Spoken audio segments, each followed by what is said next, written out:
What if I told you there are 5 plants, simple, green, living plants, that could completely change your financial life?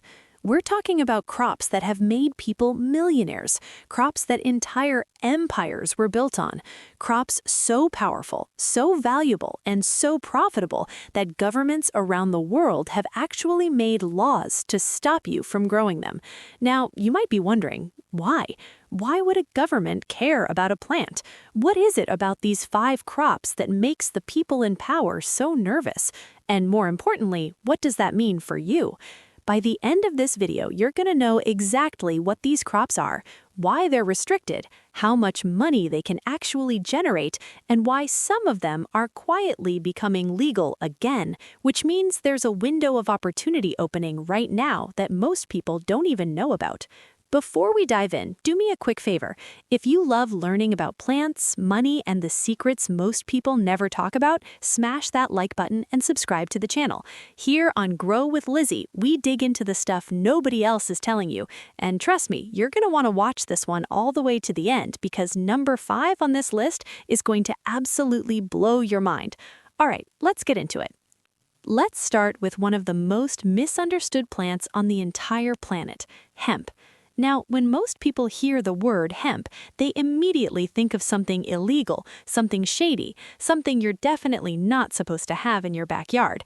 And honestly, that's exactly what governments wanted you to think. For decades, almost 100 years, hemp was lumped together with its controversial cousin, marijuana, and banned in countries all over the world.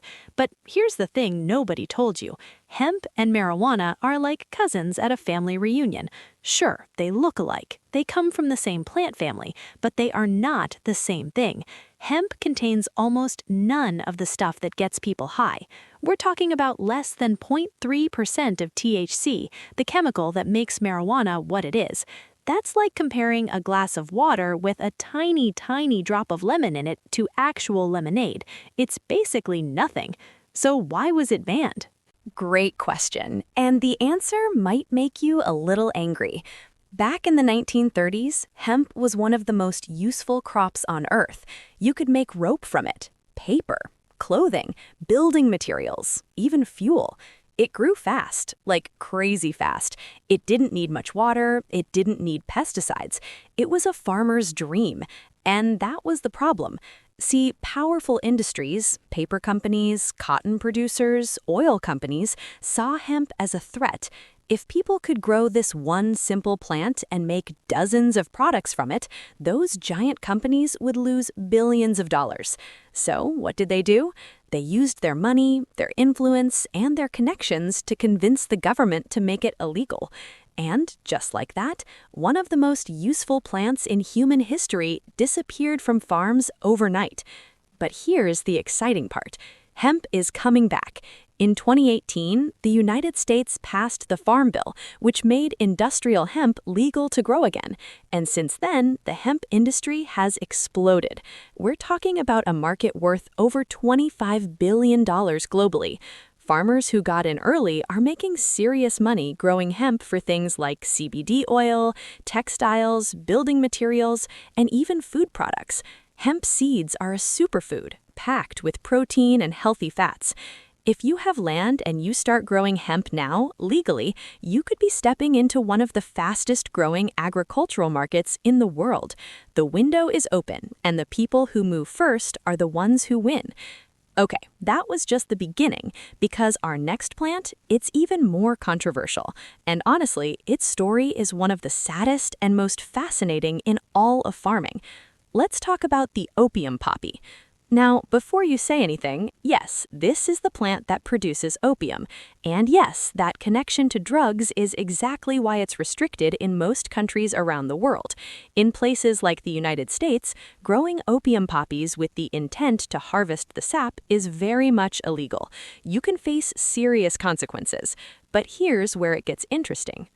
This exact same plant, the Papaver somniferum, is also the source of some of the most important medicines ever created. Morphine, which is used in hospitals every single day to help people in extreme pain. Codeine, which is in cough medicine that you might have taken as a kid. these life-saving drugs come from this one flower. Let that sink in for a second. The same plant that governments call dangerous is also the plant that saves lives in hospitals around the world. Now, the pharmaceutical industry makes billions, and I mean billions with a capital B, from medicines derived from this poppy. We're talking about a market worth over $30 billion a year. But regular people, regular farmers, they're told they can't grow it. So who does grow it? Special government-approved farms in countries like Australia, India, Turkey, and a few others.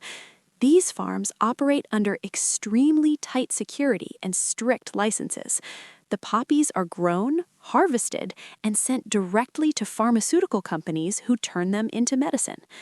What some people find frustrating is this: the plant itself is not inherently evil. In many countries, you can actually buy poppy seeds at the grocery store. You see them on bagels and in muffins. The seeds are completely legal, but growing the actual plant in your garden? That's where it gets complicated depending on where you live. Some gardeners grow them purely as ornamental flowers, and they're absolutely beautiful, by the way. Big, colorful, delicate petals swaying in the breeze. In certain places, that's technically fine. But the moment you score the seed pod and collect the sap, you've crossed a legal line. The lesson here isn't to go break the law, absolutely not. The lesson is to understand just how valuable this plant is. The legal poppy farming industry is massive, and if regulations ever shift, if more licenses become available to small farmers, the people who understand this crop will be in a powerful position. Knowledge is the first step to opportunity, and now you have it. All right, our next crop takes us to a completely different part of the world. And honestly, the story behind this one is so wild, it sounds like something out of a movie. Picture this. High up in the mountains of South America, in countries like Peru, Bolivia, and Colombia, there's a small green plant with oval-shaped leaves. It doesn't look like much. It's not flashy, it's not huge. It looks like something you'd walk right past without noticing. But this little plant has shaped wars, destroyed cartels, funded governments, and created one of the most controversial industries in human history. This is the coca plant. Now, most people hear coca and immediately think of cocaine.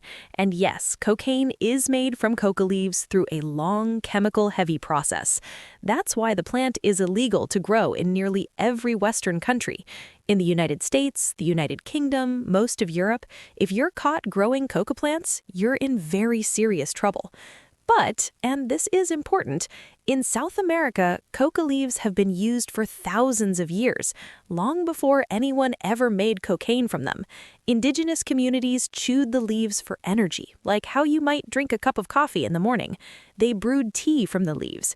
They used them in ceremonies and traditional medicine. To these communities, the coca plant is sacred. It's part of their culture, their identity, their history. And here's a fun fact that might surprise you. One of the most famous drinks in the world, a drink that almost every person on Earth has tasted, originally contained coca leaf extract. I'm talking about Coca-Cola. Yep, the original recipe, way back in the 1800s, included coca leaves. They removed that ingredient a long time ago, obviously, but the name stuck. Now, here's the money part. The coca plant is insanely valuable. In the countries where it's legally grown, farmers can earn significantly more growing coca than almost any other crop. We're talking about 10 to 20 times more profit per acre compared to coffee or corn. The legal coca leaf market for teas, traditional products, and even flavoring is worth hundreds of millions of dollars. Some economists and researchers actually argue that if the coca plant were regulated differently, if small farmers could grow it legally and sell the leaves for legitimate products, it could lift entire communities out of poverty. But because of its connection to cocaine, the whole plant stays banned in most of the world. Whether the laws around coca will ever change in Western countries is a big question, but the economic power of this plant is undeniable, and understanding that power is valuable all by itself. Now, if you think the coca plant is controversial, wait until you hear about our next crop. This one is legal in some countries, completely banned in others, and it's creating a massive debate that's happening right now as you watch this video. Have you ever heard of khat? If you haven't, don't worry. Most people outside of East Africa and the Middle East have no idea this plant exists. But in countries like Ethiopia, Kenya, Yemen, and Somalia, khat is a huge deal, and I mean huge. Khat is a flowering plant whose fresh leaves contain natural stimulants. When people chew the leaves, they feel more alert, more focused, more energized. Think of it as a much stronger version of drinking coffee, which, by the way, also comes from East Africa. Funny how that works, right? For centuries, people in these regions have gathered together to chew khat leaves. It's a social thing, like how people in other cultures meet up for coffee or tea. Entire communities are built around it. Farmers depend on it. Markets revolve around it. And here's the money part. Khat is incredibly profitable. In countries like Kenya, khat farming is a multi-billion-dollar industry. Some farmers earn more from khat than they could from almost any other crop. It grows relatively easily, it can be harvested multiple times a year, and the demand is constant. But in the United States, the United Kingdom, and most of Europe, khat is illegal. The stimulant compounds in the leaves, castanone and caffeine, are classified as controlled substances. If you're caught growing khat plants or possessing fresh khat leaves, you could face criminal charges.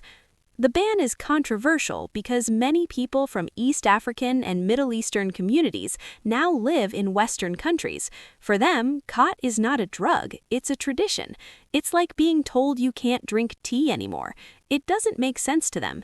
Some researchers argue that khat is relatively mild, less harmful than alcohol or tobacco, which are both legal. Others worry about health effects from heavy, long-term use. The debate goes back and forth. But from a pure money perspective, khat is gold. If regulations ever change in Western countries, and some advocates are pushing hard for that, the first farmers who know how to grow this crop will have a massive head start. Right now, most Western farmers have never even seen a khat plant. Imagine being one of the only people who knows how to grow a crop that millions of people want. That's not just farming, that's a business empire waiting to happen. Okay, we've made it to number 5, and I saved this one for last on purpose, because this crop doesn't just challenge the law, it challenges everything you thought you knew about what a plant can be worth. Imagine planting a tree in your backyard. You water it, you watch it grow, you take care of it for 15, maybe 20 years. And then one day, that single tree is worth up to $20,000. Nope, I'm not making that up. This is sandalwood, and it might be the most valuable crop on this entire list. Sandalwood is a slow-growing tree found in parts of India, Australia, Indonesia, and the Pacific Islands. Its heartwood, the dense inner part of the trunk, produces an incredibly fragrant oil. That oil is used in high-end perfumes, luxury soaps, traditional medicine, religious ceremonies, and aromatherapy. A single kilogram of pure sandalwood oil can sell for over $2,500. Some premium grades go for much more. Now, here's why it's on this list. In India, which has historically been the world's largest source of sandalwood, the tree is so heavily regulated that it's essentially illegal for regular people to grow and harvest it freely. For years, the Indian government classified sandalwood as a royal tree, meaning even if a sandalwood tree grew on your own private land, you couldn't cut it down without government permission. In some states, it was outright illegal. Why? Because sandalwood poaching became a massive problem.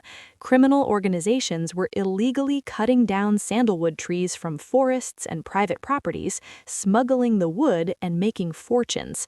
The most famous sandalwood smuggler in Indian history, a man named Veerapan, was so powerful that he evaded the police for decades.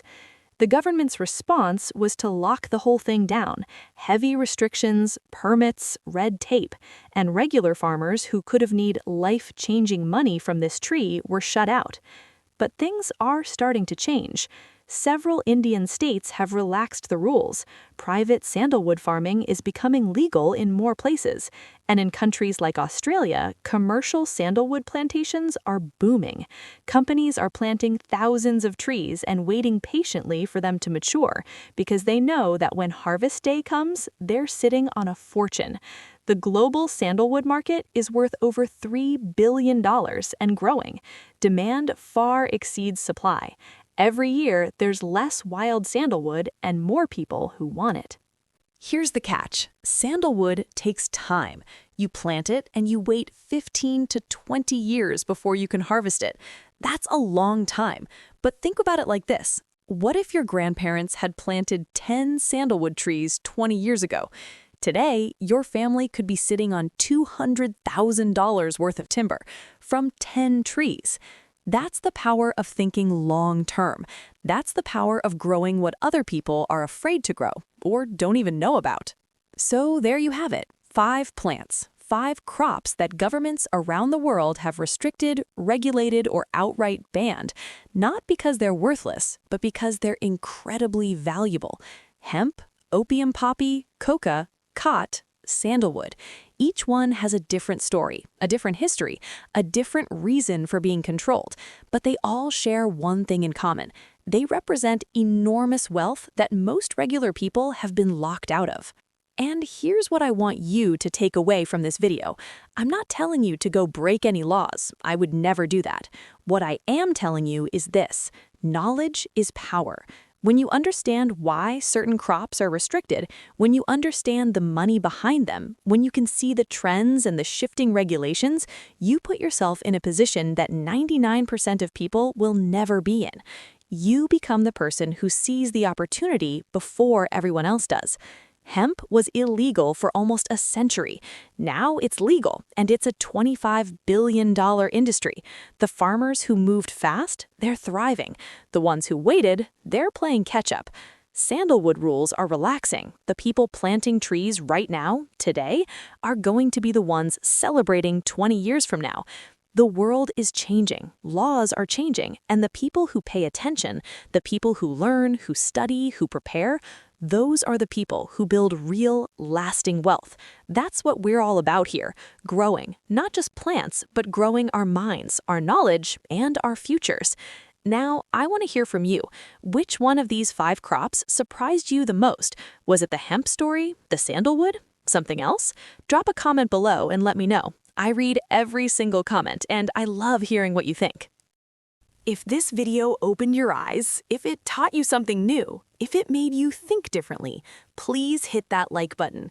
It sounds like a small thing, but it genuinely helps this channel grow so I can keep making videos like this for you. And if you're not subscribed yet, come on now. You just watched a video about 5 plants that could change someone's life. Imagine what you'll learn in the next one. Hit subscribe, turn on that notification bell, and I promise I'll keep bringing you the kind of content that nobody else is talking about. Thank you so much for watching. I'm so glad you're here, and I'll see you in the next one. Keep growing.